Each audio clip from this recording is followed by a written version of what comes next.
کمر درد اتنی خطرناک ہے کہ یہ صرف آپ کے زندگی کے معاملات نہیں بلکہ آپ کی روحانی معاملات کو بھی ڈسٹرب کر دیتی ہے کہ کمر درد کا مریض بیٹھ کے نماز نہیں پڑھ سکتا، کمر درد کا مریض سفر نہیں کر سکتا، کمر درد کا مریض کہیں اگر کسی کے گھر اس کو رہنا پڑ جائے یا کہیں پہ اس کو جانا پڑ جائے، اس کا بیڈ اگر چینج ہو جائے تو وہاں رہ بھی نہیں سکتا۔ تو کمر درد ایک ایسا موذی مرض ہے جس کا آج ہم آپ کو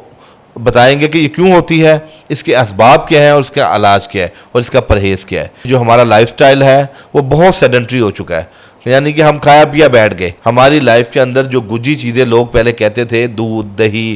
پھل، فروٹ، اس کا استعمال کم ہوتا جا رہا ہے، اور جنک فوڈ اور فروزن فوڈ اور یہ بیکری آئٹمز، ان کا استعمال زیادہ ہوتا جا رہا ہے، جس سے ہماری باڈی فیٹی ہو رہی ہے، ہماری باڈی پہ موٹاپا چڑھ رہا ہے، اور موٹاپا جب چڑھتا ہے تو سستی پیدا ہوتی ہے، اور جب سستی پیدا ہوتی ہے تو اس صورت میں بھی آپ کے اندر کاہلی آتی ہے اور آپ کسی کام جوگے نہیں رہتے۔